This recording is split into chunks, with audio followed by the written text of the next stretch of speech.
Premier épître de Paul aux Corinthiens, chapitre 1.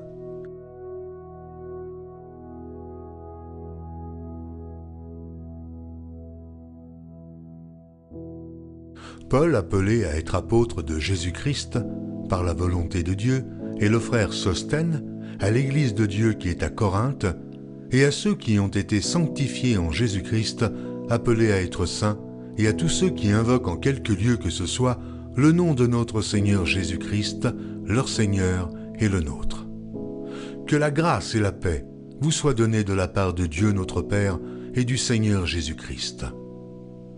Je rends à mon Dieu de continuelles actions de grâce à votre sujet, pour la grâce de Dieu qui vous a été accordée en Jésus-Christ. Car en lui vous avez été comblés de toutes les richesses qui concernent la parole et la connaissance, le témoignage de Christ ayant été solidement établi parmi vous, de sorte qu'il ne vous manque aucun don, dans l'attente où vous êtes de la manifestation de notre Seigneur Jésus-Christ. Il vous affermira aussi jusqu'à la fin, pour que vous soyez irréprochables au jour de notre Seigneur Jésus-Christ. Dieu est fidèle, lui qui vous a appelé à la communion de son Fils, Jésus-Christ, notre Seigneur.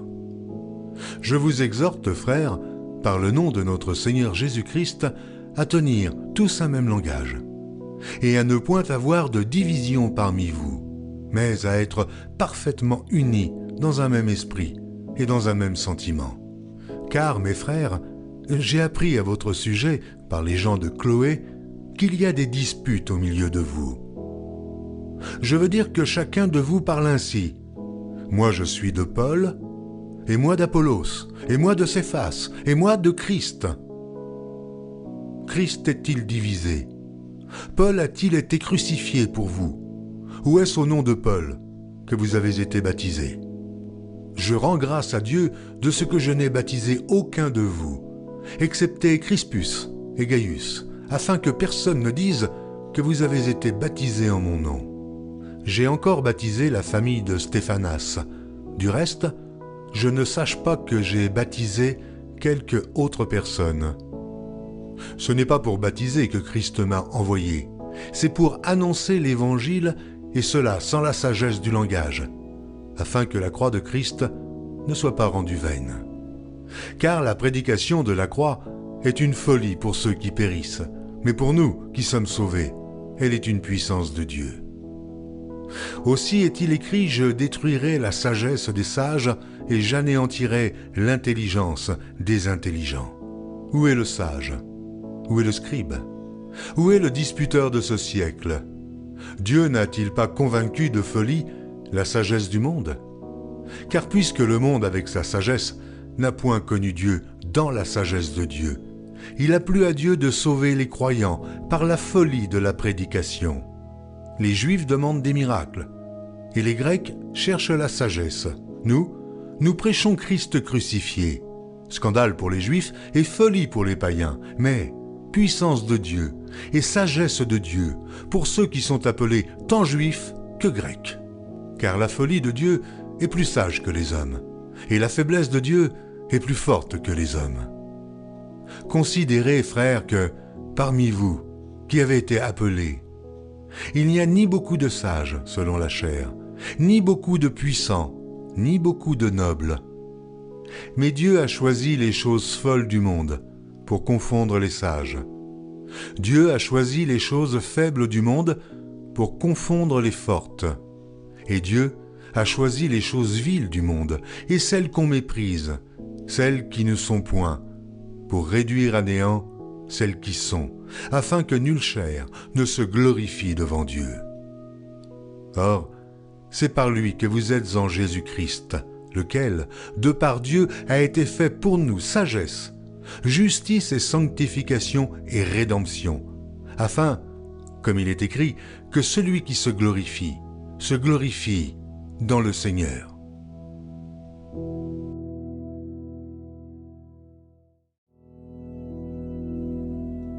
Première épître de Paul aux Corinthiens, chapitre 2.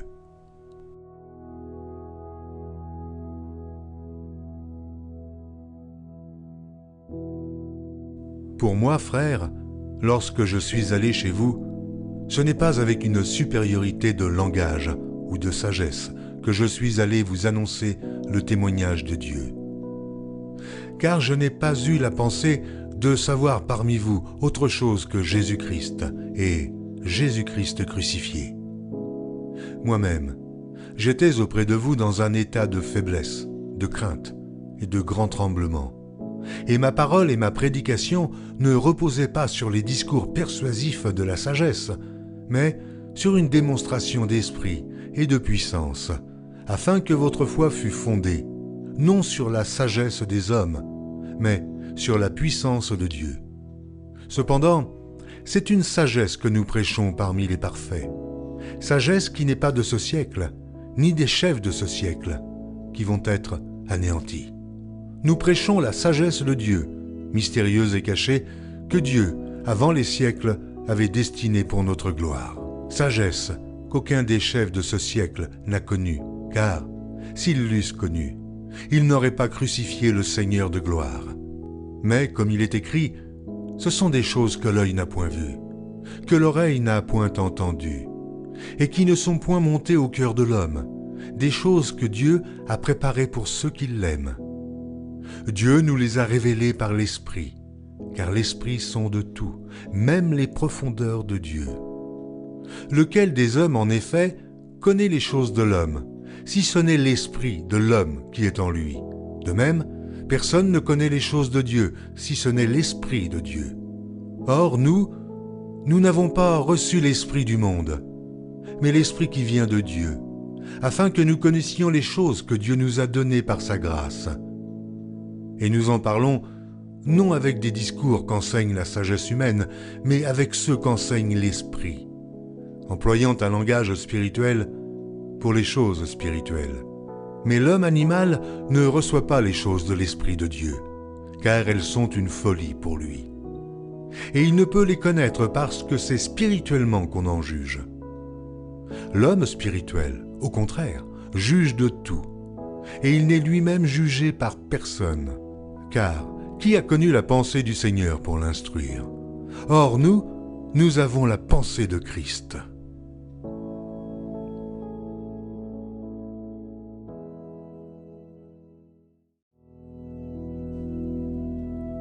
Première épître de Paul aux Corinthiens, chapitre 3.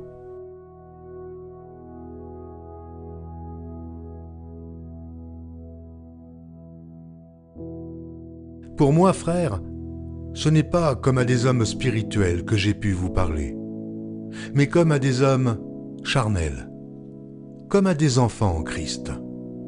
Je vous ai donné du lait, non de la nourriture solide, car vous ne pouviez pas la supporter, et vous ne le pouvez pas même à présent, parce que vous êtes encore charnels. En effet, puisqu'il y a parmi vous de la jalousie et des disputes, n'êtes-vous pas charnels ? Et ne marchez-vous pas selon l'homme?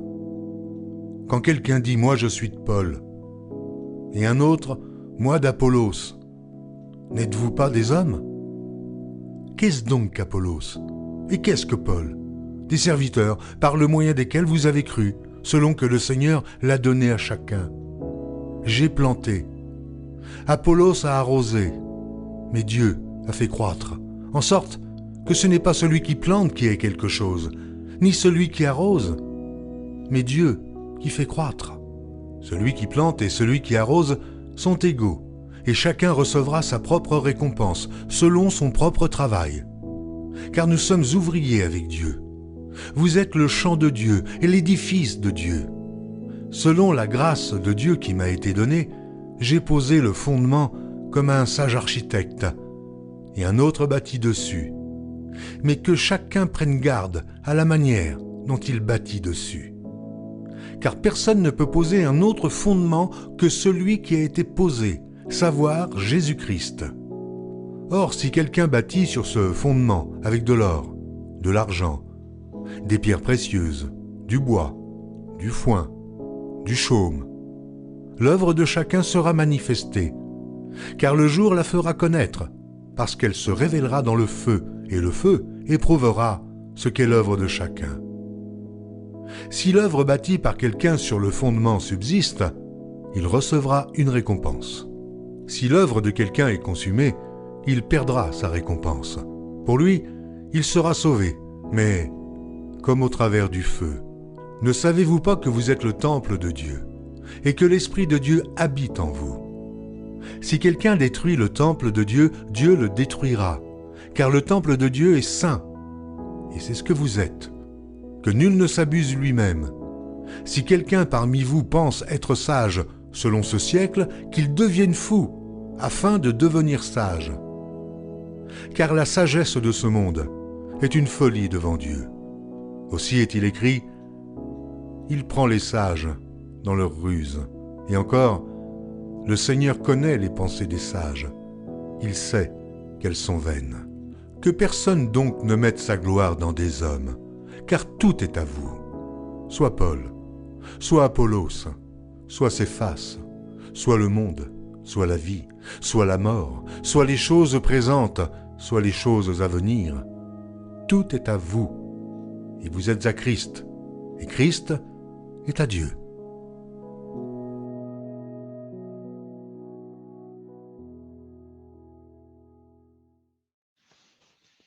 Shalom, shalom, mes bien-aimés, que la paix et la grâce du Seigneur Jésus vous soit multipliée.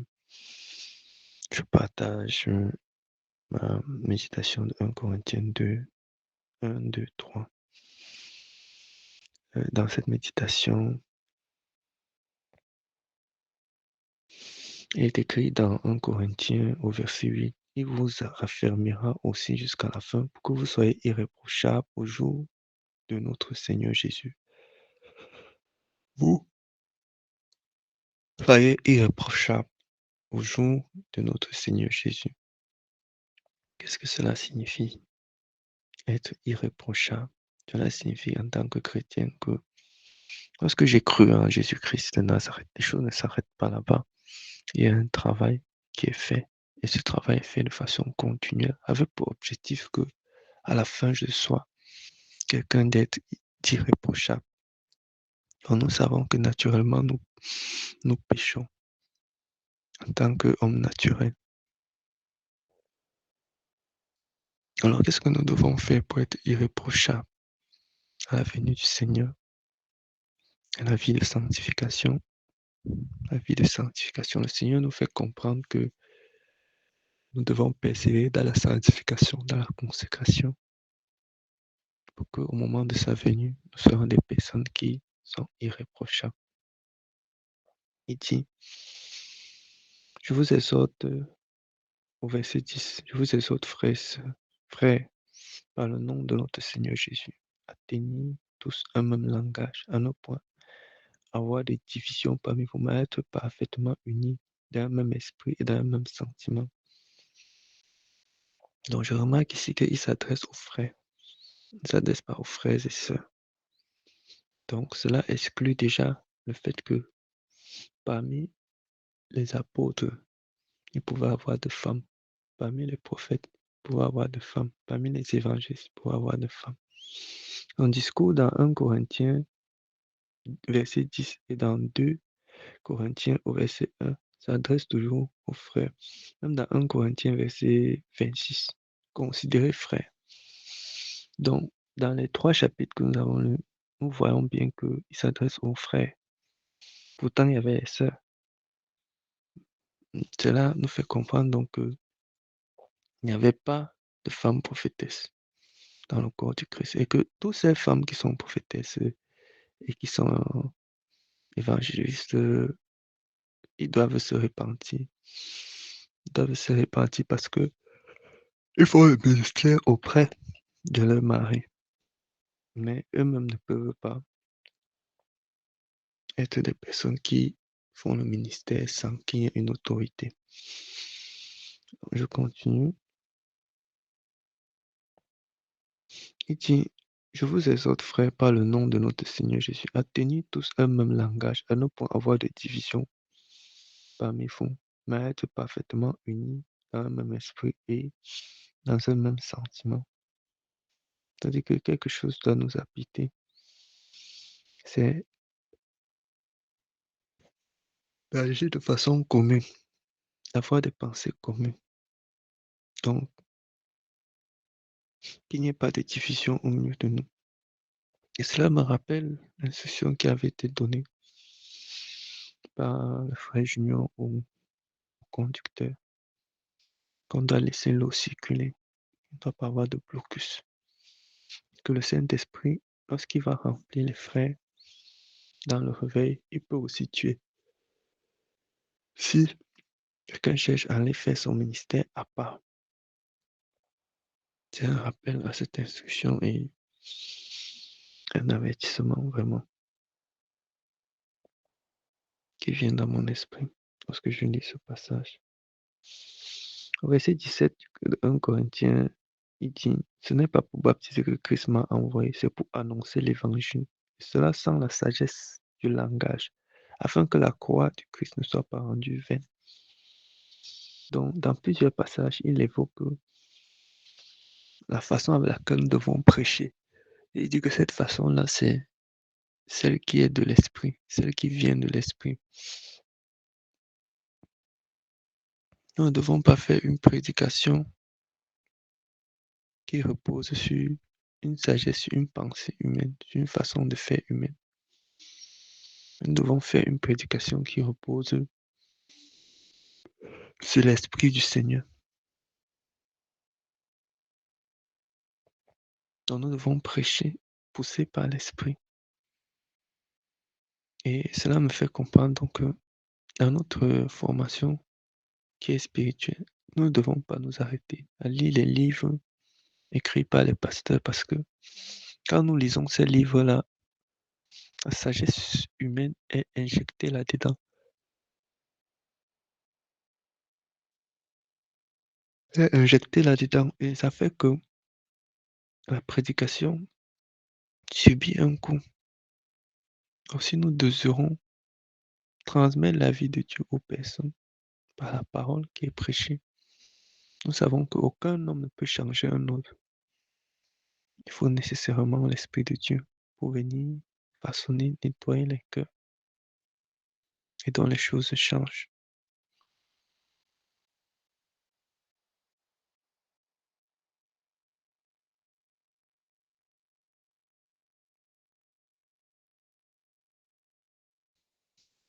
La parole de Dieu nous enseigne, ici dans le verset 22, que les Juifs demandent les miracles et les Grecs cherchent la sagesse. Nous prêchons Christ crucifié. Donc, je vois ici deux groupes de personnes. Et ces deux groupes de personnes, si nous les retrouvons même dans les assemblées aujourd'hui, il y a les personnes qui se comportent comme ces Juifs-ci. C'est-à-dire que, au lieu de chercher Dieu, qui est dispensateur de grâce, eux, ce qu'ils cherchent, c'est le miracle. Et en cherchant le miracle, ils tombent sur des faux pasteurs.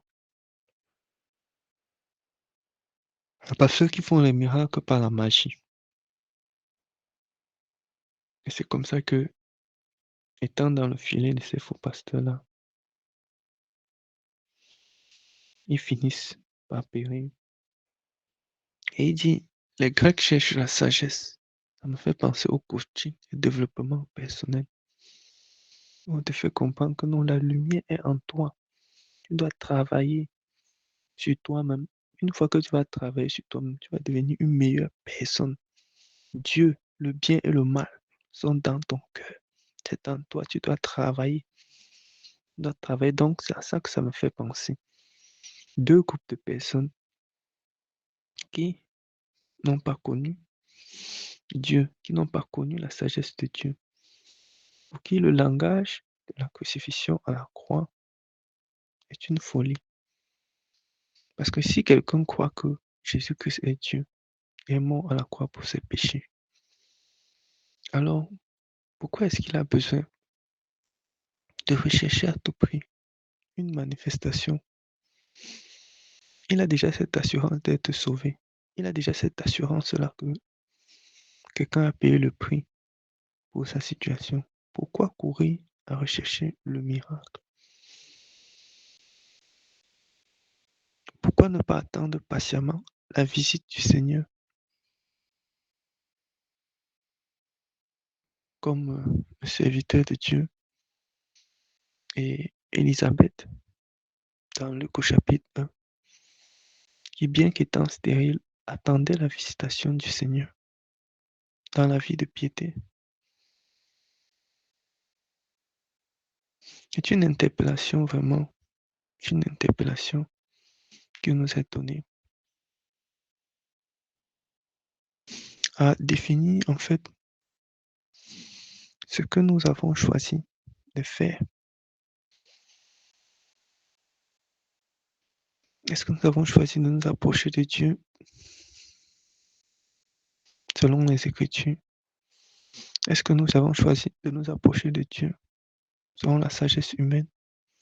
Est-ce que nous recherchons les manifestations pour faire, qui vont nous convaincre que Dieu existe? La parole de Dieu nous enseigne que des personnes ont persévéré dans le Seigneur et ils n'ont pas pu obtenir à la fin ce qu'ils souhaitaient obtenir. C'est dans Hébreux chapitre 11. Mais le Seigneur a créé leur foi. Ça veut dire que l'enseignement du Seigneur nous fait comprendre que nous pouvons souffrir, pouvons voir certaines choses dans nos vies ne pas s'accomplir, mais le Seigneur reste souverain.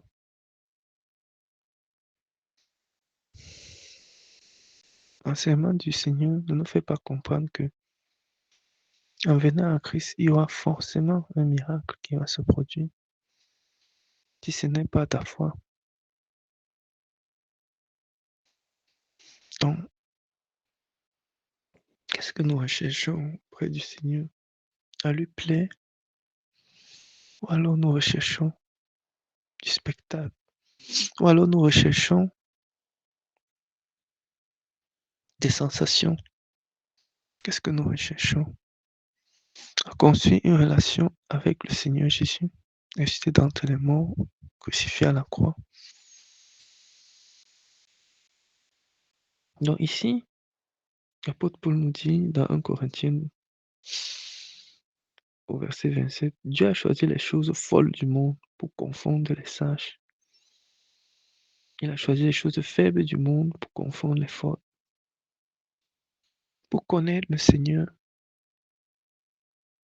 il faut être dans la faiblesse, avoir un cœur brisé et lui parler, l'invoquer, être à ses pieds. Et lui, il nous enseigne les voies de la sagesse. Il nous révèle sa volonté. On le dit 1 Corinthiens au chapitre 2. C'est comme ça que le Seigneur forme ses serviteurs, dans la souffrance, dans le désert, dans l'école de la vie. Mais les gens ont plutôt pris des choses. Ils se sont construits des écoles pour enseigner comment connaître Dieu. Alors que eux-mêmes ne l'ont pas connu. Eux-mêmes ne sont pas guidés par son esprit. Et donc, ils ont transmis la sagesse de ce siècle aux personnes et ils continuent de le faire. Rien de plus étonnant qu'aujourd'hui, dans les assemblées, il n'y a pas de transformation. C'est ce qui vient. Si ça vient de l'Esprit de Dieu, il y aura une transformation du cœur. Et si ça vient de la sagesse humaine, il n'y aura aucune transformation. Il y aura seulement des titres, seulement des débats. Il y aura seulement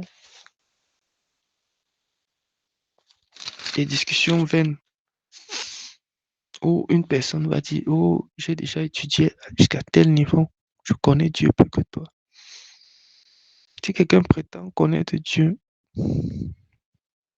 qu'il le montre par ses œuvres,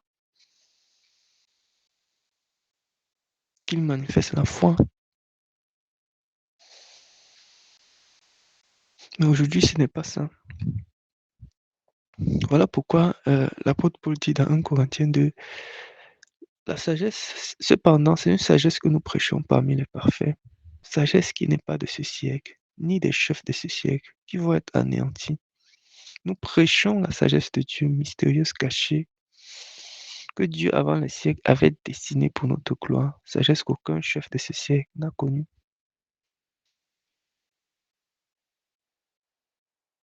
Donc, la sagesse qui est prêchée par l'Esprit ne se trouve pas à la portée des hommes. Elle se trouve dans l'Esprit.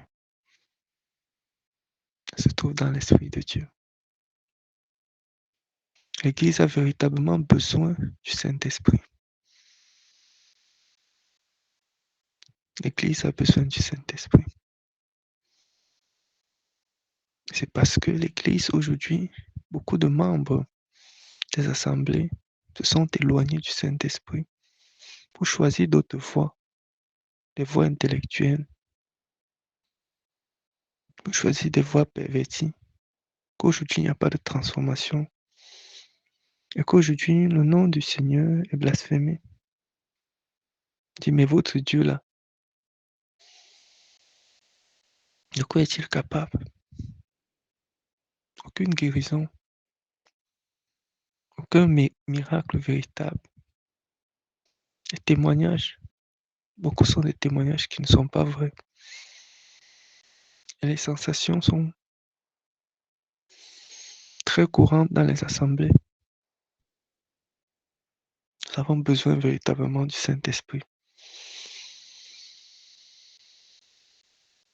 Il dit dans le verset 12 de 2 Corinthiens, nous n'avons pas reçu l'Esprit du monde, mais l'Esprit qui vient de Dieu, afin que nous connaissions les choses que Dieu nous a données par sa grâce. Et nous en parlons non avec des discours qu'enseigne la sagesse, mais avec ce qu'enseigne le Saint-Esprit. Emploie un langage spirituel pour des choses spirituelles. Les choses de l'Esprit sont des choses spirituelles. Tout homme naturel ne peut les connaître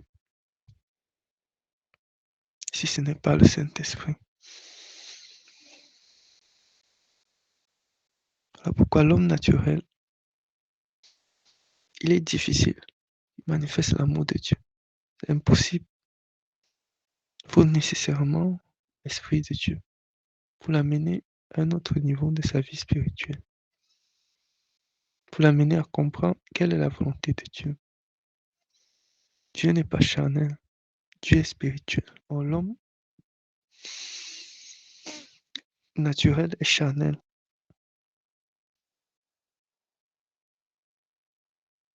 C'est ce que l'apôtre Paul nous enseigne dans ce passage. L'homme naturel ne reçoit pas les choses de l'Esprit de Dieu, car elles sont une folie pour lui, et il ne peut les connaître, parce que c'est spirituellement qu'on en juge. Ça m'amène à comprendre que nous sommes des personnes amenées, appelées à être des personnes spirituelles. Saint-Esprit n'est pas venu en nous pour que nous nous vantions, mais pour que nous puissions passer à une autre phase de notre vie, la marche par l'Esprit. Seigneur, je te prie de me conduire dans la marche par l'Esprit. Je te prie de me conduire à marcher par l'Esprit, à agir par l'Esprit. Je te prie de me conduire à devenir spirituel. Dans 1 Corinthiens au chapitre 3, il est écrit, ce n'est pas comme à des hommes spirituels que je vous ai parlé, mais à des hommes charnels, comme à des enfants en Christ. Donc les hommes charnels sont des enfants en Christ. Quand je regarde ça, je dis, à quel stade j'en suis? Le Seigneur m'a rempli de l'Esprit, il m'a fait fils, afin que je sois un homme spirituel. Seigneur, aide-moi à manifester ce que l'homme spirituel manifeste. À ne pas manifester les jalousies, les disputes, les calomnies, parce que ça, c'est l'œuvre de la chair. À ne pas manifester l'immoralité sexuelle, à ne pas manifester l'orgueil, le mépris, l'arrogance, parce que ça, ce sont les œuvres de la chair. L'apôtre Paul nous interpelle à ce qu'il n'y ait pas de division dans le corps du Christ. Il dit dans 3 Corinthiens, au verset 6, j'ai planté, Apollos a arrosé, mais Dieu a fait croître, en sorte que ce n'est pas celui qui plante qui est quelque chose, ni celui qui arrose, mais Dieu qui fait croître.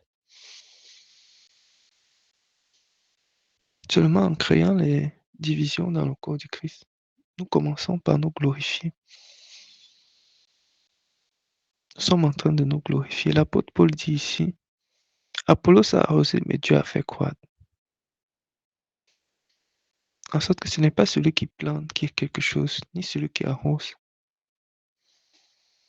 J'ai planté, Apollos a arrosé, mais Dieu a fait croître. En sorte que ce n'est pas celui qui plante qui est quelque chose, ni celui qui arrose, mais c'est Dieu qui fait croître. Donc, à la fin, la gloire doit revenir au Seigneur dans toute œuvre que nous faisons. Et je comprends en méditant sur ce passage. Si nous commençons à revendiquer que, oh, c'est moi qui ai fait telle chose dans le corps du Christ. Oh, moi, je suis ceci, moi, je suis cela. À ce moment, la gloire ne revient plus au Seigneur.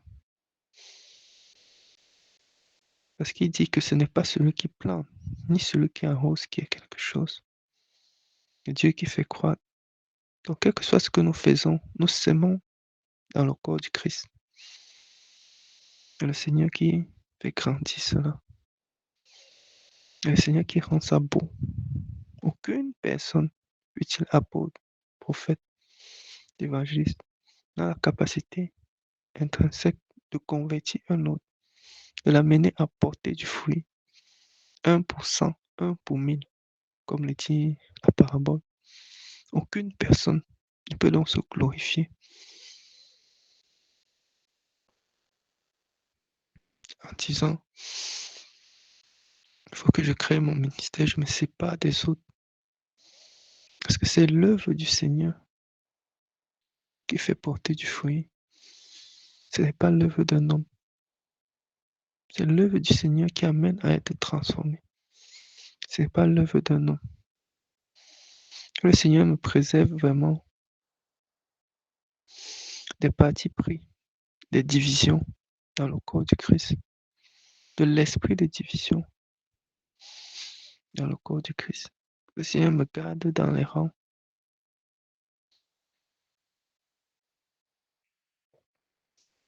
Je rends grâce à Dieu pour cette méditation. Que le Seigneur vous bénisse abondamment.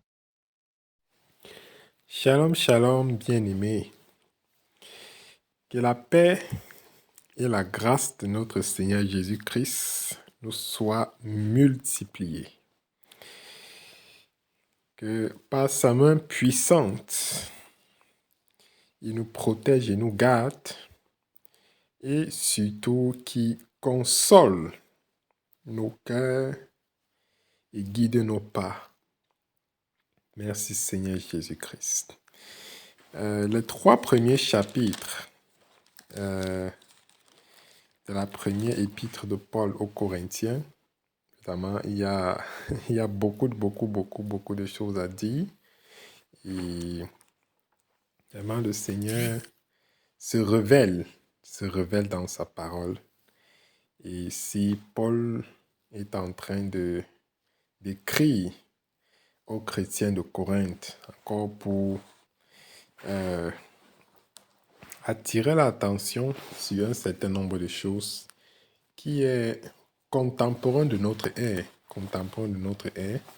Et déjà, au début du chapitre 1, ce qui me marquait encore ici, vraiment, c'est le Seigneur qui reconnaît encore. Le Seigneur qui reconnaît l'œuvre que l'on fait pour l'amour de son nom. Le Seigneur reconnaît ceux qui marchent selon la parole. Et notre grand frère Paul va commencer à dire clairement aux chrétiens de Corinthe ce qu'ils font qui est bien, afin de les encourager à continuer sur cette voie. Effectivement, ça commence toujours par la signature.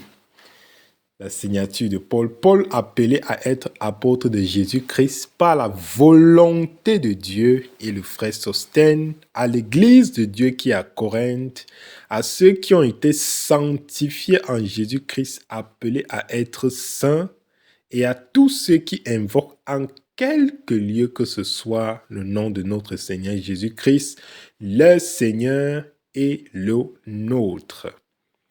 Et il dit dans le verset 4, « Je rends à mon Dieu de continuelles actions de grâce à votre sujet pour la grâce de Dieu qui vous a été accordée en Jésus-Christ. Car en lui vous avez été comblés de toutes les richesses qui concernent la parole et la connaissance, le témoignage de Christ ayant été solidement établi en vous, de sorte qu'il ne vous manque aucun don dans l'attente où vous êtes de la manifestation de notre Seigneur Jésus-Christ. Il vous affermira aussi jusqu'à la fin pour que vous soyez irréprochables au jour de notre Seigneur Jésus-Christ. Dieu est fidèle, lui qui vous a appelé à la communion de son Fils Jésus-Christ, notre Seigneur. Donc, il dit il rend des continuelles actions de grâce à leur sujet pour la grâce que Dieu a accordée, pour la grâce de Dieu qui les a été accordée en Jésus-Christ, car ils sont comblés de toutes sortes de richesses qui concernent la parole et la connaissance. Normalement, et verset 7, comme il disait, de sorte qu'il ne vous manque aucun don dans l'attente où vous êtes dans la manifestation de notre Seigneur Jésus-Christ. Une église vraiment qui avait des dons, des manifestations, des dons, qui a la grâce du Seigneur. On voyait la main du Seigneur, mais cependant, verset 10, Paul les exhorte.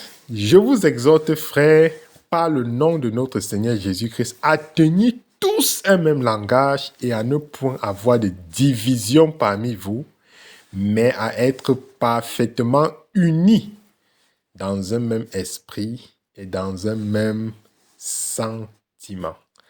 Car, mes frères, j'ai appris à votre sujet par les gens de Chloé qu'il y a des disputes au milieu de vous. Je vais dire que chacun de vous parle ainsi. Moi, je suis de Paul, et moi d'Apollos, et moi de Céphas, et moi de Christ.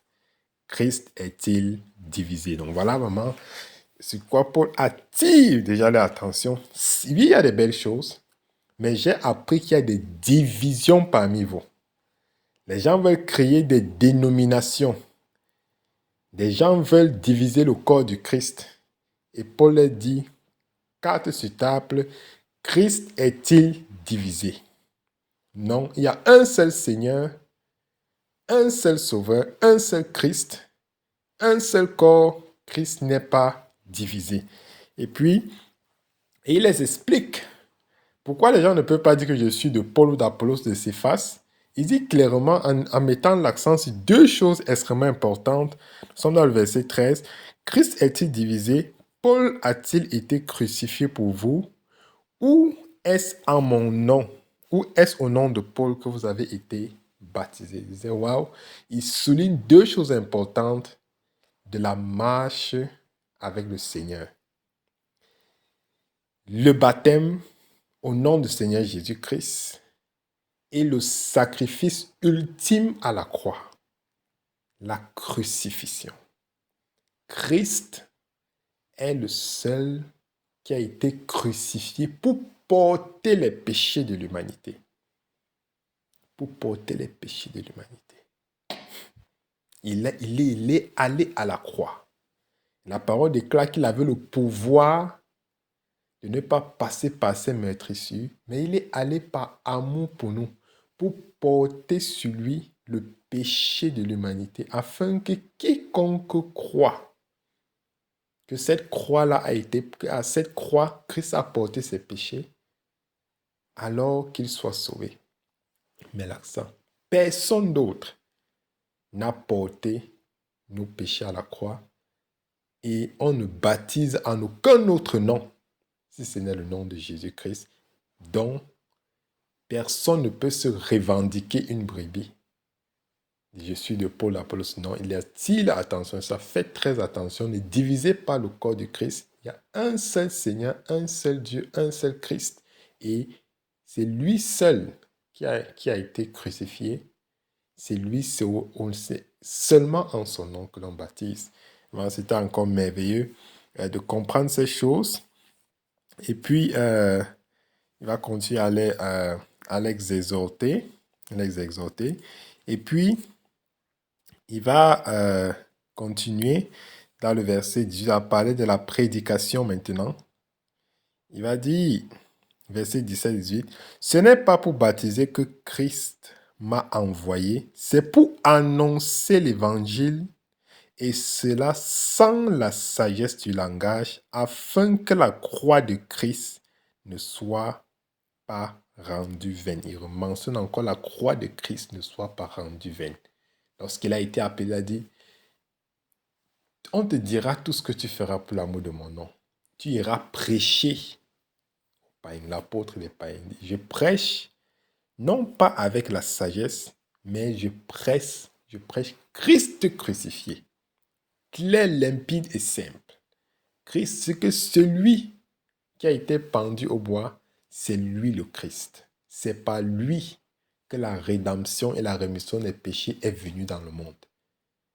C'est par lui que l'on a accès à la grâce, à la miséricorde. Il n'y a pas un autre nom dans le ciel, sur la terre et sous la terre par lequel on peut être sauvé. Message clair, limpide pour toute personne, sans la sagesse du langage. Il est dit clairement. Et verset 18, « Car la prédication de la croix est une folie pour ceux qui périssent, mais pour nous qui sommes sauvés, elle est une puissance de Dieu. » Effectivement, il va expliquer plus tard pourquoi est-ce que si on n'a pas l'Esprit du Seigneur, la prédication n'aura aucun sens.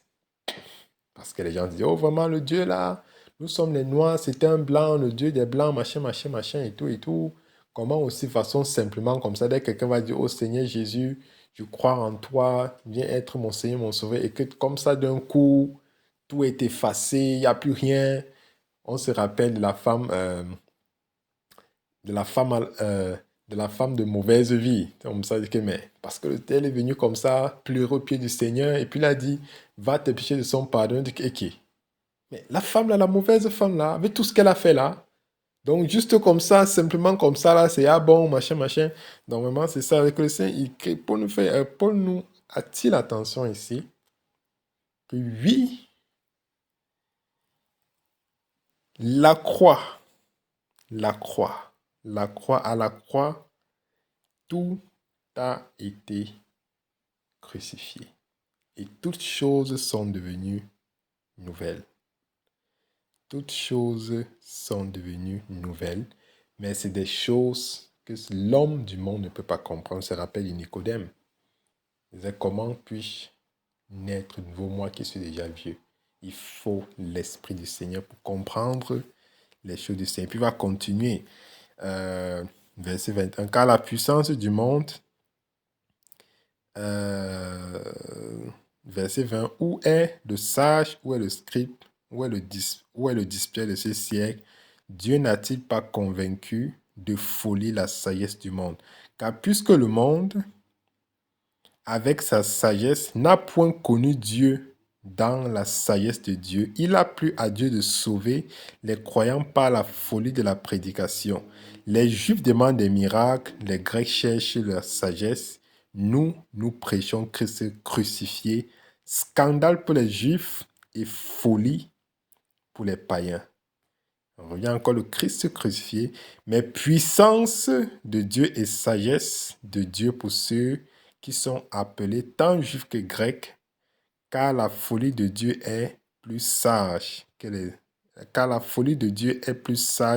hommes et la faiblesse de Dieu est plus forte que les hommes. Considérez, frères, que parmi vous qui avez été appelés, il n'y a ni beaucoup de sages selon la chair, ni beaucoup de puissants, ni beaucoup de nobles. Mais Dieu a choisi les choses folles du monde pour confondre les sages. Dieu a choisi les choses faibles du monde pour confondre les fortes. Donc, il dit qu'il n'est pas la sagesse de Dieu qui est complètement contraire à la sagesse du monde. Pierre, Jean, c'était des pécheurs, des hommes sans instruction. Mais ils étaient remplis d'une certaine manière. Ils se faisaient par leurs mains des miracles, des choses extraordinaires. Ils décortiquaient les Écritures, les scripts. Les grands prêtres ne comprenaient rien. Et donc, du coup, pour eux, ils les voyaient comme des fous, des gens qui ne connaissent pas ce qu'ils font. Et voilà. Mais c'est encore contemporain de nos jours. Quand on dit Jésus-Christ est Seigneur, problème. Vraiment que le Seigneur vraiment nous garde, que le Seigneur vraiment nous accompagne dans cette marche. C'est qu'il y a beaucoup d'autres choses à dire. C'est que les bien-aimés vont compléter. Dans le chapitre 2, on continue avec, Paul met encore l'accent sur la crucifixion de Jésus, Christ crucifié. Pour moi, frère, lorsque je suis allé chez vous, ce n'est pas avec une supériorité de langage ou de sagesse que je suis allé vous annoncer le témoignage de Dieu, car je n'ai pas eu la pensée de savoir parmi vous autre chose que Jésus-Christ et Jésus-Christ crucifié. Moi-même, j'étais auprès de vous dans un état de faiblesse, de crainte et de grand tremblement, et ma parole et ma prédication ne reposaient pas sur les discours persuasifs de la sagesse, mais sur une démonstration d'esprit et de puissance. Voilà l'esprit qui revient. Voilà l'esprit qui vient maintenant. Il a clarifié dans le chapitre 1.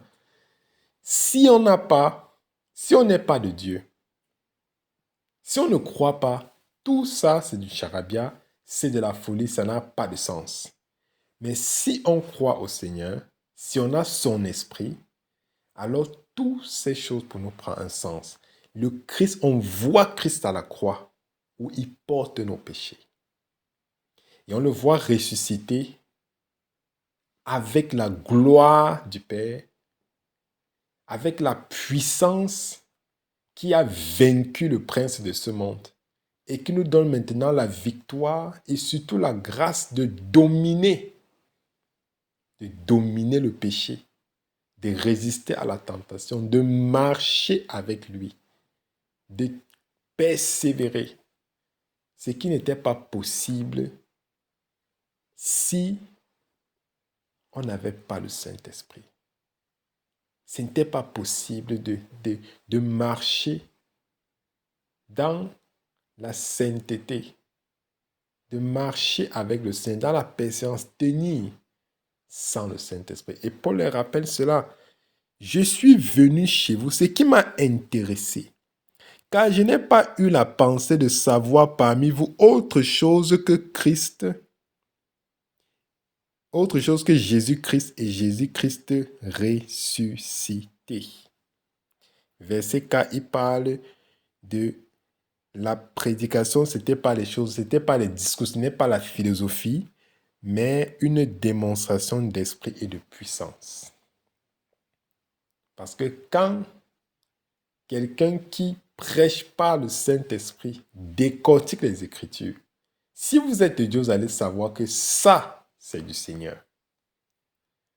Et lorsque les gens font de la philosophie, les gens font de la théologie, tout ce qu'on va dire, quand vous écoutez ces choses, si vous avez l'Esprit de Dieu, vous allez savoir que non, ces choses-ci, ce n'est pas des choses révélées.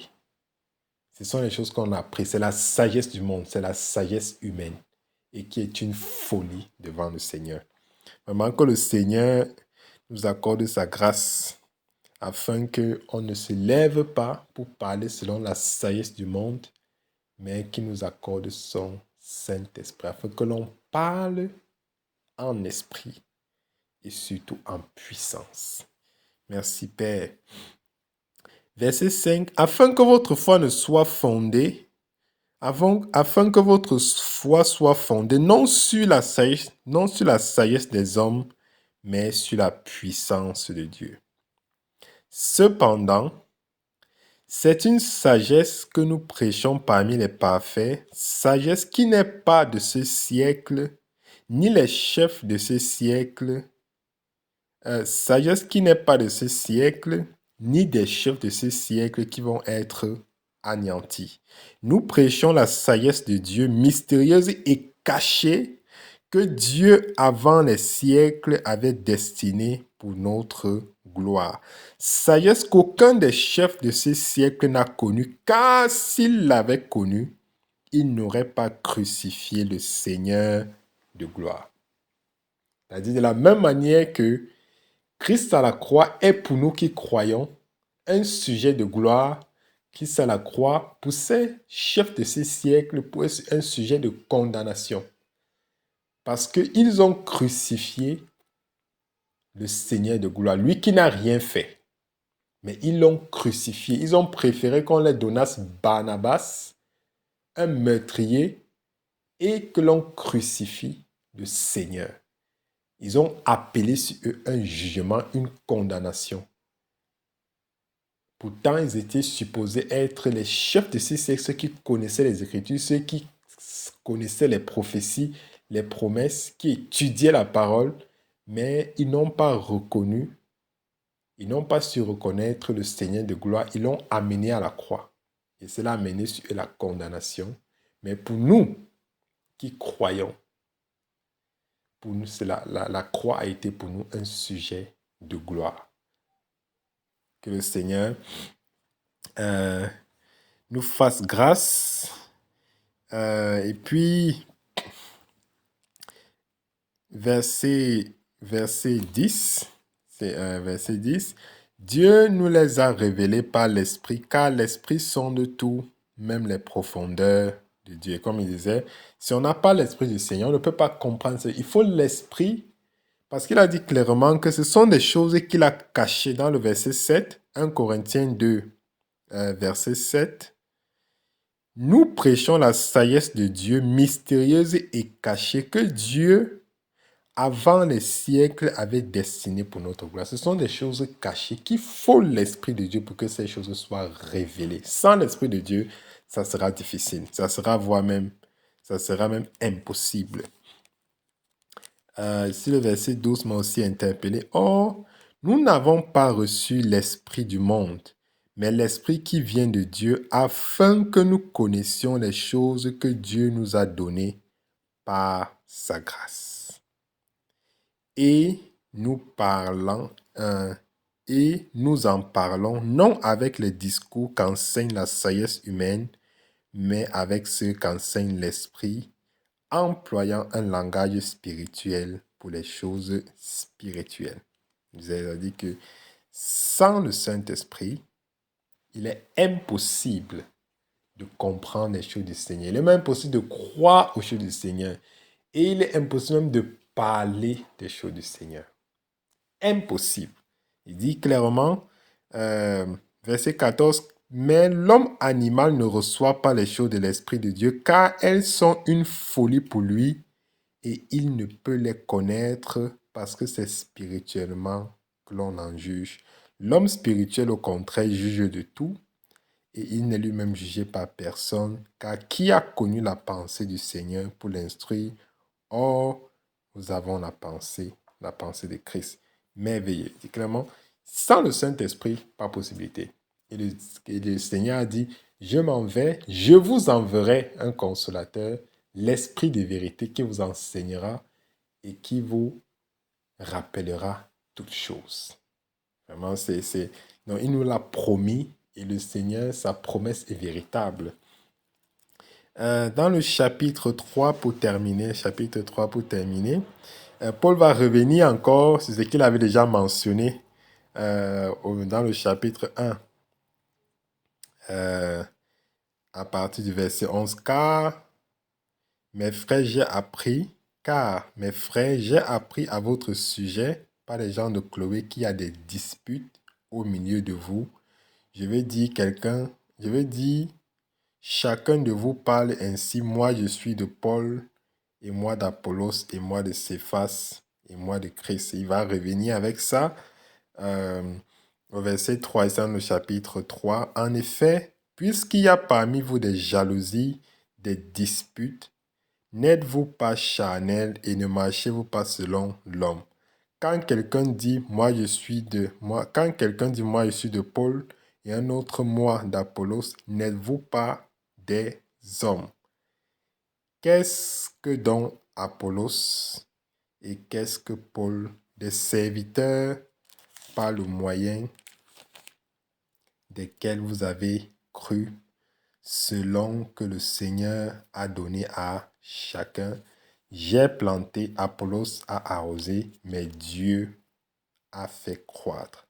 En sorte que ce n'est pas celui qui plante qui est quelque chose, ni celui qui arrose, mais Dieu qui fait croître. Celui qui plante et celui qui arrose sont égaux. Chacun recevra sa propre récompense selon son propre travail, car nous sommes ouvriers avec Dieu. Vous êtes le champ de Dieu, l'édifice de Dieu. Alors, il dit clairement ces choses. Nous ne sommes rien. Donc, si vous continuez à dire ces choses, c'est parce que vous êtes en train de laisser la chair dominer. Il n'y a pas d'Apollos, il n'y a pas de Céphas, il n'y a pas de Paul, il y a Christ. Il y a Christ. Et c'est le message que l'on prêche. C'est ce qu'on prêche. Tous ces noms-là, ce sont juste des vases qui ont été utilisés. Tout simplement. Il dit clairement, juste des moyens par lesquels vous avez cru selon que le Seigneur a donné à chacun. C'est Dieu qui décide d'utiliser telle ou telle personne pour édifier son peuple. Mais ça reste le peuple du Seigneur. Je suis le bon berger. Mes brebis entendent ma voix et elles me suivent. Et je donne ma vie pour mes brebis. Dans le verset 10, selon la grâce de Dieu qui m'a été donnée, j'ai posé le fondement comme un sage architecte et un autre bâti dessus, mais que chacun prenne garde à la manière dont il bâtit dessus. Car personne ne peut poser un autre fondement que celui qui a été posé, savoir Jésus-Christ. Or, si quelqu'un bâtit sur le fondement avec de l'or, de l'argent, des pierres précieuses, du bois, du foin, du chaume, l'œuvre de chacun sera manifestée. Car le jour la fera connaître parce qu'elle se révélera dans le feu, et le feu éprouvera c'est quelle œuvre de chacun. Si l'œuvre bâtie par quelqu'un sur le fondement subsiste, il recevra la récompense. Si l'œuvre de quelqu'un est consumée, il perdra sa récompense pour lui, il sera sauvé, mais au travers du feu. Ne savez-vous pas que vous êtes le temple de Dieu et que l'Esprit de Dieu habite en vous? Si quelqu'un détruit le temple de Dieu, Dieu le détruira, car le temple de Dieu est saint et c'est ce que vous êtes, par le fondement. Il y a un seul fondement qui est Jésus-Christ. On ne discute pas ça. Et c'est ce fondement-là que les apôtres ont posé. Christ est la pierre angulaire. Christ est le fondement. Lui, il est le roc. C'est celui qu'on bâtit. C'est-à-dire, on ne peut rien bâtir si on ne commence pas par Christ. Il y a rien. On ne peut rien bâtir si on ne peut pas, si c'est qu'on n'a pas commencé, si c'est que ce n'est pas posé sur Christ. Si ce n'est pas posé sur Christ. Il faut que ce soit posé sur Jésus-Christ. Sinon, lorsque la tempête va arriver, tout sera balayé et tout sera perdu. Il faut bâtir sur Christ. Quel que soit ce qu'un homme peut avoir dans ce monde, on se rappelle de la parole du Seigneur. À quoi sert à l'homme de gagner le monde et s'il perd son âme? À quoi sert d'amasser des richesses sur la terre où la teigne et la rouille vont aller atteindre ces choses. Ayez un trésor dans le ciel où ni la teigne ni la rouille ne peut atteindre. Donc, si tu bâtis, quel que soit ce que tu bâtis sur cette terre, si ce n'est pas sur Christ, ce sont des choses éphémères qui peuvent disparaître en un seul jour. En un seul jour. Et Paul il nous dit clairement ici, bâtissons sur le fondement qui est Jésus-Christ. Et les apôtres ont déjà posé le fondement. Lorsqu'on prêche, lorsqu'on écoute la prédication du salut et que l'on croit, le fondement, on ne fait pas le fondement, on a juste besoin de bâtir sur ce fondement. De bâtir sur ce fondement. Et le Seigneur nous dit comment le faire en gardant ses commandements. Tu aimeras le Seigneur ton Dieu de toute ta force, de toute ta pensée, de toute ton âme et de tout ton cœur, et tu aimeras ton prochain comme toi-même. Ma nourriture est de faire la volonté de celui qui m'a envoyé. Si tu m'aimes, garde mes commandements. L'amour de ton prochain, l'amour de la parole. Ne pas vivre selon la chair. On se rappelle dans Galates 5, c'est écrit. Il y a des guides, il y a des choses que tu sais que si tu as cru au Seigneur Jésus-Christ, le fondement est déjà là. Voilà comment tu dois bâtir. Repasser ta vie ancienne afin de rester. Donc le Seigneur ne nous laisse pas sans connaissance afin que personne ne se perde parce qu'il a manqué de connaissance.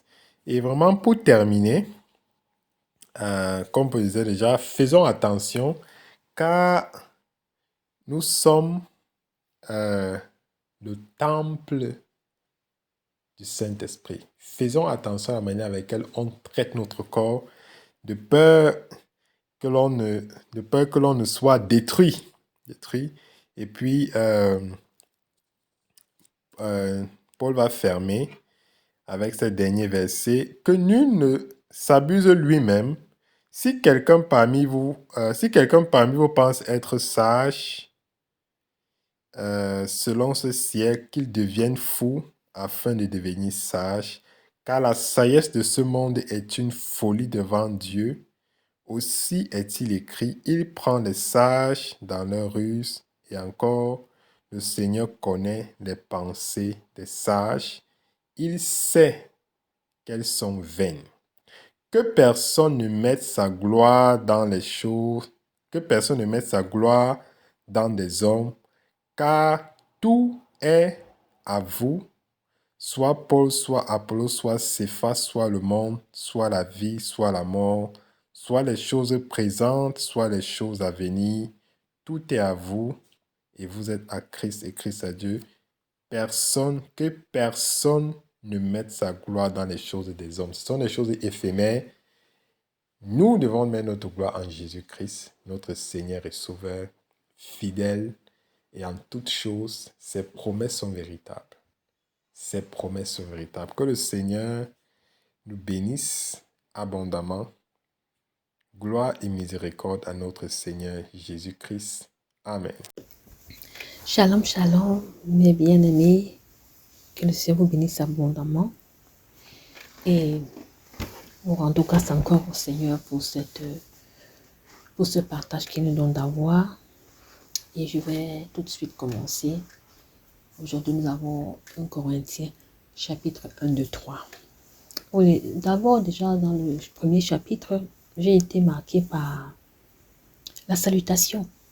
Il y a la catégorie que Paul fait. Il parle à qui s'adresse la lettre. Il dit, s'adresse à ceux qui ont été sanctifiés en Jésus-Christ. Ceux qui sont appelés à être saints. Et ceux qui, en quelque lieu que ce soit, invoquent. Donc, ces trois catégories de personnes-là, ce n'est pas en vain qu'il dit ça. Ce n'est pas juste pour la forme qu'il le dit. Donc, nous devons nous-mêmes nous retrouver dans ce tableau. Et ça m'a beaucoup interpellé en fait, ces trois distinctions. Et le verset 4, un verset très utilisé et assez populaire. Et je suis vraiment beaucoup interpellée parce que à plusieurs reprises dans ces épîtres, l'apôtre Paul rend toujours d'abondantes actions de grâce. Nonobstant ses douleurs, nonobstant ses chaînes, mais il rend d'abondantes actions de grâce. Donc ça m'interpelle de dire que est-ce que mon action de grâce serait-elle davantage aussi régulière ou aussi véritable, même dans les circonstances difficiles par lesquelles je passe, ou elle serait biaisée? Non, c'est vraiment une interrogation que je me suis faite. Il dit là qu'il rend d'action de grâce pour la grâce de Dieu qui a été manifestée aux Corinthiens à travers Jésus-Christ. Et c'est aussi, je me retrouve dans ça, parce que comme le Seigneur s'est manifesté par sa grâce, dans sa grâce aux Corinthiens, c'est ainsi que moi aussi, le Seigneur dans sa grâce s'est manifesté dans ma vie et m'a délivré. Et je voulais aussi lui rendre grâce pour cela. Et il dit, ensuite j'ai été interpellée quand il parle des richesses. Il parle des richesses ici qui concernent la parole et la connaissance. J'ai dit, wow Seigneur, tu n'as pas parlé des richesses matérielles, tu n'as pas parlé des richesses sociales. Bref, les richesses sont des richesses spirituelles. Et ces deux points, la parole et la connaissance. Donc, pour les richesses qui nous amènent, plus on connaît Dieu, plus on est enrichi en fait. Plus on connaît, on vit dans ces richesses. Je dis, wow Seigneur, donc nous détache nos oreilles, détache nos yeux de tout ce qui peut être richesse matérielle ou toute quelconque richesse qui ne viendrait pas de toi, qui pourrait nous détacher de la véritable richesse que tu es. Et le verset 8 m'a fait penser aussi au verset de Thessaloniciens où il parle de la même chose, que le Seigneur va nous affermir, il va nous nettoyer, il va nous rendre.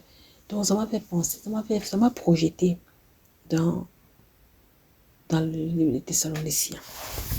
Précisément dans le 1 Thessaloniciens 5, verset 23, il dit que le Dieu de paix vous sanctifie lui-même tout entier, que tout votre être, l'esprit, l'âme, le corps soit conservé irréprochable, irrépréhensible lors de l'avènement de Jésus. Il dit que c'est lui qui vous a appelé fidèle et c'est lui qui le fera. Donc ça m'a projeté encore dans ce verset verset 23. Et le verset 10, ça a été aussi comme un rappel à l'attitude que je dois avoir dans la société et au milieu des bien-aimés. Donc je disais, Seigneur, donne-moi de ne pas être le sujet de division, mais donne-moi, comme on a encore été exhorté dans le partage de tout à l'heure, avec le serviteur de Dieu et toutes les personnes avec qui il se trouvait là-bas. Aujourd'hui, sur cette table, de vraiment avoir toujours le pardon, toujours offrir une seconde chance à quelqu'un, toujours avoir le pardon, toujours vivre dans le pardon, que le cœur soit continuellement dans le pardon. Et d'ici de ne pas avoir des divisions, mais d'être unis, d'être parfaitement unis, donc pas unis, mais de manière parfaite, selon comme le Seigneur entend l'unité et non selon comme moi je vois l'unité, d'être dans le même esprit et un même sentiment. Et qu'est-ce que c'est beau d'être dans un esprit, un même sentiment, c'est vraiment magnifique, c'est vraiment merveilleux. Et cette interpellation où il parle d'être un, parce que il a donné un constat qu'il a constaté le constat qu'il a fait dans certaines églises comme celle de Chloé, des divisions. Et ça m'a fait penser aussi aujourd'hui comment on est divisé. Mais gloire soit rendue au Seigneur qui a dit par son serviteur tout à l'heure que l'unité de la foi viendra, qu'elle est même déjà entrée, qu'on est déjà dedans. Et ça va se manifester davantage. Pour que ceux-là qui sont unis dans l'esprit seront enlevés. C'est ceux-là que le Seigneur va rassembler pour l'enlèvement. Wow. Et donc, je vois aujourd'hui qu'il y a beaucoup de divisions. Comme on dit là, je suis de Paul, je suis de Apollos, je suis de ceci, je suis de cela, je suis de telle assemblée, je suis de telle dénomination. Mais il dit que sont ces gens-là? Donc c'est pourtant Christ sur qui nous devons avoir les regards. C'est Christ qui nous a sauvés, c'est Christ qui nous a établis, c'est Christ qui fait son œuvre dans nos vies. Donc c'était vraiment une autre interpellation. Et toujours au chapitre 1 là, j'ai été interpellée par des versets 27 à 29. Des versets qui m'ont beaucoup toujours reconforté, même au début quand j'ai commencé à lire la parole. Et de voir comment Dieu prend les choses folles, les choses viles, les choses qui ne sont point pour pouvoir se glorifier, les choses qu'on ne considère pas, les choses qui ne sont rien en fait. C'est le contraire de ce que le monde considère les choses, le bling-bling, le monde considère l'apparence, alors qu'avec le Seigneur, c'est tout à fait le contraire.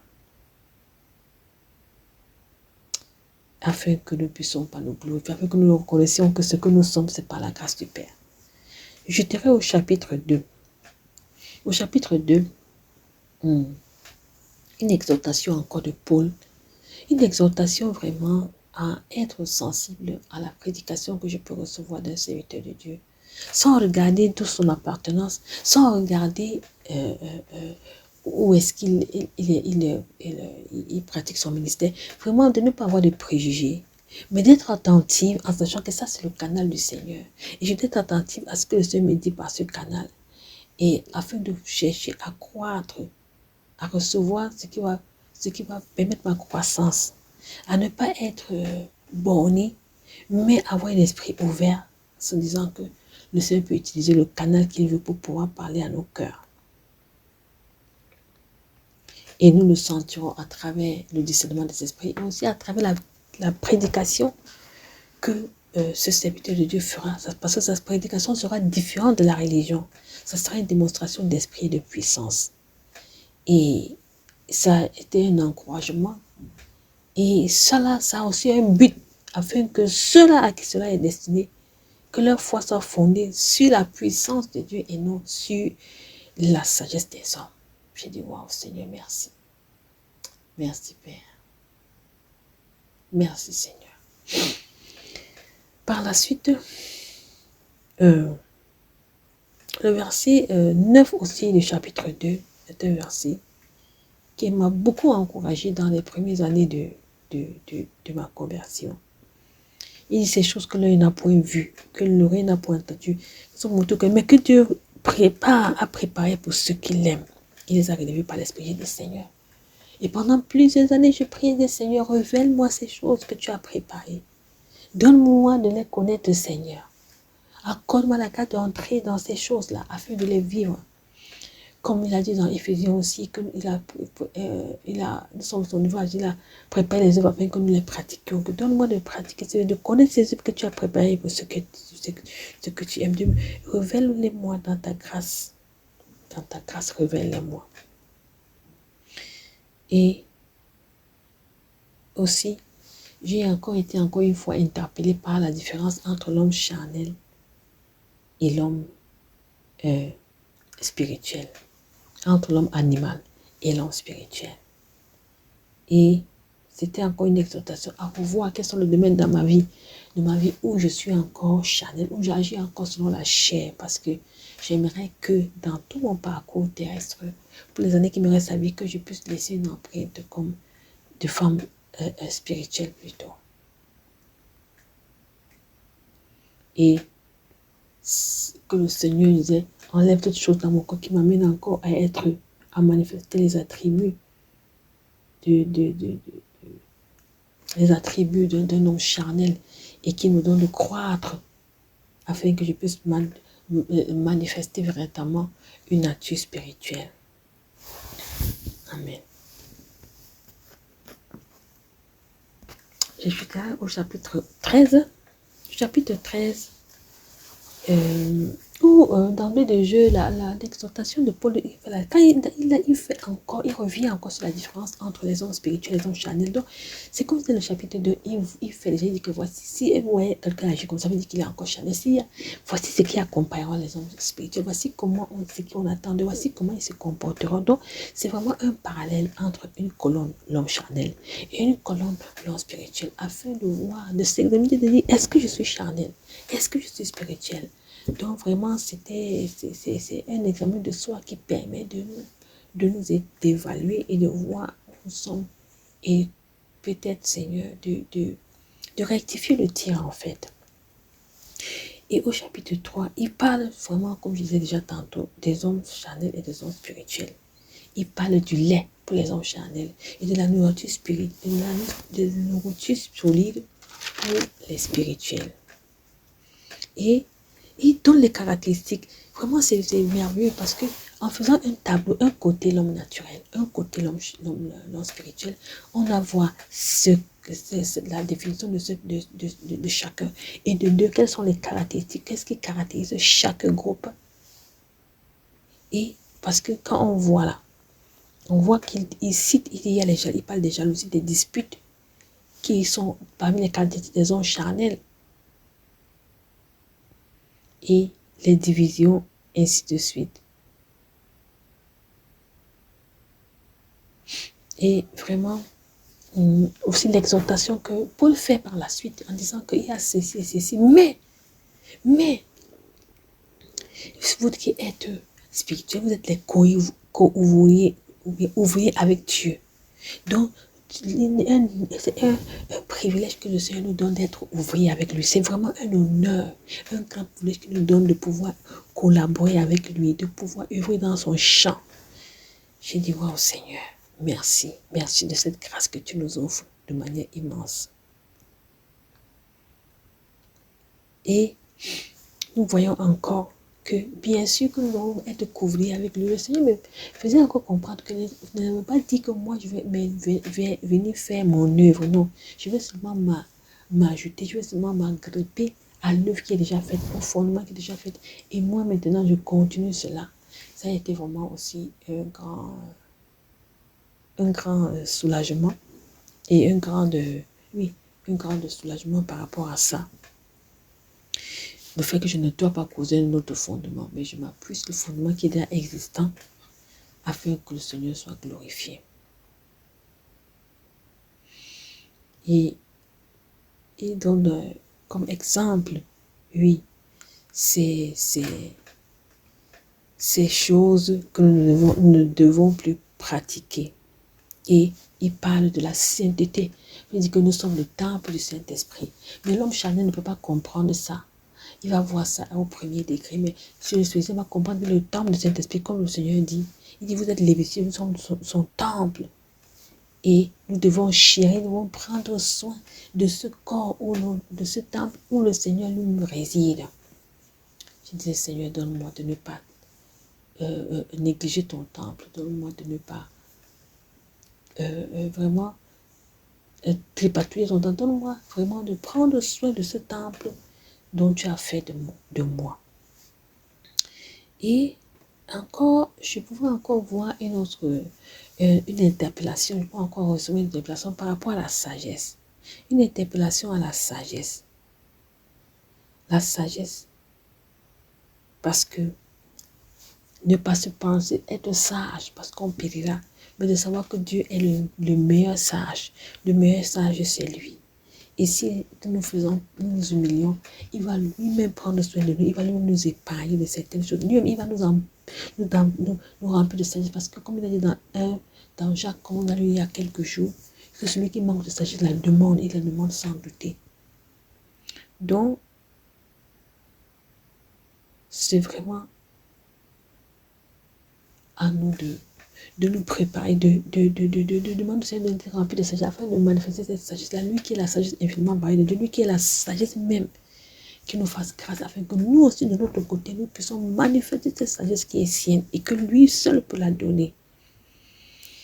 Donc c'est ce que j'ai eu à cœur à partager pour ces chapitres. Que le Seigneur vous bénisse abondamment. Shalom, shalom. Shalom, bien-aimés, que le Seigneur nous bénisse abondamment. Shalom béni. Alors, je partage avec nous ma méditation dans le livre de 1 Corinthiens, les 3 premiers chapitres. Le premier verset du chapitre 1, Paul appelait être apôtre de Jésus-Christ par la volonté de Dieu. Cela fait comprendre véritablement que en fait, la position de chacun, le rôle de chacun, ce qu'il va faire, où il va aller, ce qu'il va devenir. Ce n'est pas déterminé par l'homme. Ce n'est pas le choix de l'homme, mais la volonté de Dieu. Donc, ça ne sert vraiment à rien de dire que non. Que pourquoi je ne suis pas ici, pourquoi je ne suis pas là-bas, pourquoi moi je voulais être, moi je voulais être. Mais vraiment respecter dans la position de chacun la volonté de Dieu, la place que le Seigneur a choisi de lui donner. Chacun se concentre à faire sa part. Et après, le verset 2, davantage m'interpellait parce qu'il dit que à tous ceux qui invoquent en quelque lieu que ce soit le nom de notre Seigneur Jésus-Christ, leur Seigneur et le nôtre, démontrant encore que cette lettre qui est souvent utilisée pour dire que non, c'est aux Corinthiens qu'on on disait ça, ce n'est pas pour nous, mais la lettre, elle est adressée à nous tous. Ce qui est écrit nous concerne tous. Et donc, pendant que je lis chaque mot, chaque verset, je dois faire attention à ce qu'il dit. Je dois faire attention à ce qu'il dit pour me conformer, pour vraiment m'arrimer à cette parole-là. Et puis, il y a le verset 3, quand il dit la grâce, tout ça de la part de Dieu, notre Père et du Seigneur Jésus-Christ. Quand je lis ça, parce qu'il n'y a pas seulement l'apôtre Paul qui le fait, je remarquais aussi avec l'apôtre Jean et Pierre aussi, je crois. Mais, je me posais la question, mais pourquoi est-ce que les apôtres écrivent de cette façon, la part de Dieu, notre Père et du Seigneur Jésus-Christ? Parce que quand tu lis ça, tu as vraiment l'impression que on parle de deux personnes distinctes, mais c'est la même personne. Pourquoi cette différence en fait? Pourquoi en fait? Je me pose la question, c'est juste des trucs que le Seigneur a laissé comme ça, pour que ce soit des pierres d'achoppement, pour que les gens viennent s'accrocher dessus, pour dire que non, Jésus est différent du Père et tout, ce n'est pas lui le Père. Donc j'aimerais bien comprendre ça. Et le verset 4, vraiment, l'apôtre Paul est rempli. Ça, c'était, il commence toutes ses lettres par les actions de grâce. Il a toujours quelque chose pour laquelle il va dire merci au Seigneur. Il va dire merci au Seigneur. Le chapitre 5, le verset 5, pardon. Le verset 5, on dit qu'ils sont comblés en parole et en connaissance, de sorte qu'ils ont tous les dons. Mais après, ils sont encore exhortés au verset 10 à tenir un même langage. Je disais, la parole, les dons, à connaître la parole et avoir les dons ne suffit pas. Ne suffit pas. Il y a toujours le travail. Le travail, c'est dans l'intimité. Continuer à s'interroger, continuer à fouiller, continuer à creuser. Donc, le fait que non, j'ai rugi quand le maman m'a touché, j'ai senti ceci, j'ai fait cela. Ou alors j'ai prié pour quelqu'un, la personne est guérie. J'ai fait ceci, cela s'est manifesté. Ça ne m'exempte pas de dire que il faut que je veille à ne pas être un sujet de division, à ne pas être celle qui veut toujours venir faire la contradiction, mais que le langage soit le même et que les sentiments soient le même. Le verset 10, c'était vraiment encore une demande de toujours me sonder et vraiment encore prier les uns pour les autres afin que pour nous, ici d'Italie, que nous tenions toujours le même langage et que parmi nous, il n'y ait pas de division. Que vraiment tout ce qui peut être sujet de division, que le Seigneur nous aide toujours à surmonter cela pour continuer à aller de l'avant. Parce que, et faire confiance au Seigneur, il vous affermira, le verset 8 le dit, jusqu'à la fin. Alors, Seigneur, je te fais confiance. Ce n'est pas moi qui m'affermira, mais je dois compter sur le Seigneur. Je fais ma part. Il a sa part. Et parce qu'il a appelé, je vais voir le verset 8 comme une consolation, que vraiment, parfois je me demande, Seigneur, est-ce que je vais arriver? Est-ce que je vais arriver? Vraiment, il y a tellement de défis. Mais je voyais vraiment ça comme, il nous fait confiance. Fais-moi confiance. Tu vas y arriver parce que c'est moi qui t'ai appelé et je ne t'ai pas appelé pour t'abandonner en si bon chemin et tout le reste. Et j'entends dire parmi vous que quelqu'un dit qu'il est de ci, il est de Paul, il est d'Apollos. Et je me demandais que le genre de division, c'est comment nous le manifestons aujourd'hui, parce que on regarde souvent, on dit que les dénominations et tout ça là, voilà ça. Mais je cherchais. Et je me rendais compte que l'autre manifestation de ça, c'est la manière avec laquelle on écoute les serviteurs. Que non, vraiment, moi j'aime quand c'est papa qui parle. En tout cas, je prête attention quand c'est tel frère qui parle, mais quand c'est l'autre, ah, il est encore venu. Ah, il est encore. Ça, c'est aussi être charnel. J'ai appris cela de l'apôtre Paul. Et je dis, Seigneur, donne-moi de ne pas faire l'acception de personne, parce que ça, c'est me comporter comme un charnel et c'est être un objet de division encore. Et la prédication de l'apôtre Paul me fait prier encore que quand il parle de sa prédication, quoi reposer sa prédication, non.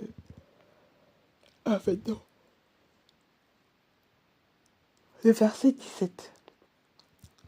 Je voyais que la connaissance, si on mélange la connaissance de Christ, la façon de prêcher au de Christ avec la connaissance de la chair, on risque de faire fausse route, on risque de faire faux chemin, parce que on va se présenter la sagesse de ce siècle. Et c'est ça en fait. Et donc je priais vraiment que le Seigneur donne la sagesse à ses serviteurs pour qu'il présente les choses non pas avec la sagesse de la chair, mais avec la sagesse de Dieu et tout le reste. Et je voyais vraiment la grâce quand le verset 18, verset 21, car puisque le monde a eu sa sagesse, n'a pas connu, il n'a plus à Dieu de sauver les croyants par la folie de la prédication. Dire vraiment merci au Seigneur, parce que nous pouvons croire à la croix. Nous avons la possibilité de nous attacher à cette croix-là, de marcher dans cette vérité-là. Vraiment, quelle grâce, quel privilège. Et tout le Seigneur nous a accordé, parce que il nous a choisi les choses folles, les choses faibles, les choses viles, en fait. Ce n'est pas que nous sommes les puissants. On nous regarde toujours même comme on est toujours les plus méprisés. Et pourtant, nous sommes le choix de Dieu. Donc vraiment, je vois dans la fin de ce premier chapitre, le privilège que nous avons. Et vraiment, pour terminer, comme l'apôtre Paul dit, que celui qui se glorifie dans le Seigneur. Vraiment, gloire au Seigneur Jésus. Parce que il nous a fait comprendre la folie de la prédication. Et c'est par elle que nous sommes sages. Et en fait, après quand Paul parle, comment il a prêché, le chapitre 2, que votre foi fût fondée non sur la sagesse des hommes, mais sur la puissance de Dieu.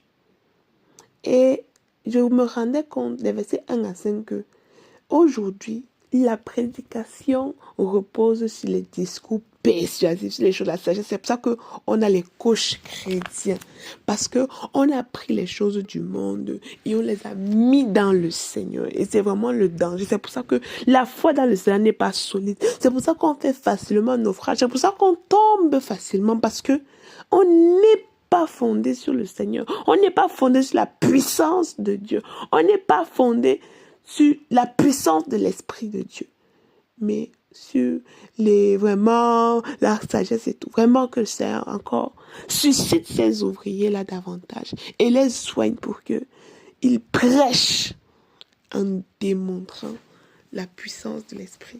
Vraiment par une démonstration d'esprit et de puissance, pour que la foi soit fondée sur la puissance de Dieu. Parce que lorsqu'on sait que notre Dieu est puissant, on ne peut pas être ébranlé, parce que on s'accroche à lui.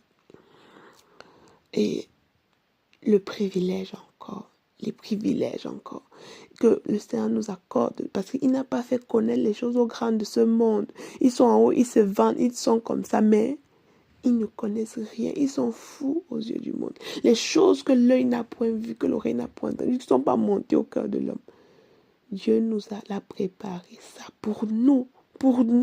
Oh Seigneur, merci. Vraiment que son amour soit davantage répandu dans mon cœur, vraiment. Et quelle grâce d'avoir la révélation de l'Esprit. Vraiment, merci au Seigneur Jésus-Christ de Nazareth. Et par la suite, vraiment, je voyais le verset 12 et dit que mais l'Esprit qui vient de Dieu, afin que nous connaissions les choses que Dieu nous a données par sa grâce. J'étais encore encouragée à développer une intimité profonde avec le Saint-Esprit. Nous avons le Saint-Esprit. Le Saint-Esprit est en nous, mais ça ne suffit pas.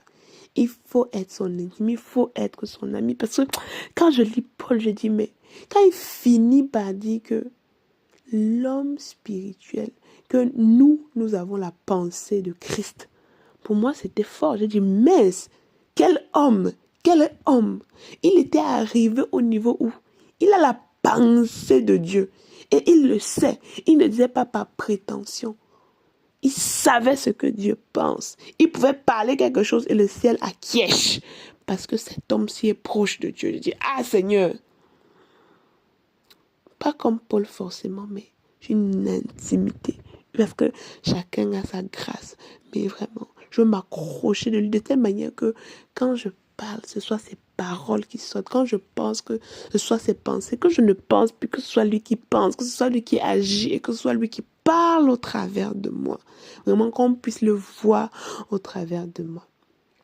Et ensuite, quand il parle, il m'a dit, le chapitre 3, le verset 2, je vous ai donné le lait, non la nourriture solide, car vous ne pouviez pas la supporter. Et vous ne le pouvez pas même à présent, parce que vous êtes encore charnel. Et j'ai dit, oh Seigneur, à quel niveau je suis? Est-ce que je suis encore charnel ou est-ce que j'ai avancé? Et le verset 3 me donne la température, le thermomètre pour mesurer le niveau, pour faire pour tester, pour voir, ok, est-ce que je suis encore charnel?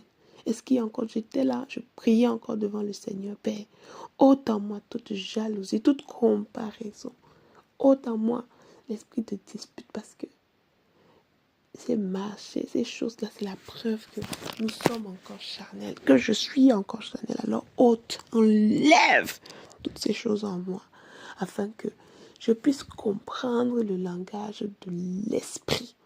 Je puisse comprendre le langage de l'esprit. Et la suite du passage je voyais dans 2 considérations. Le fait de ne pas regarder les serviteurs comme s'ils étaient quelque chose. Parce que ça nous pousse à genre adorer. Mais de reconnaître la grâce de Dieu, de reconnaître la grâce de Dieu dans la vie de chacun.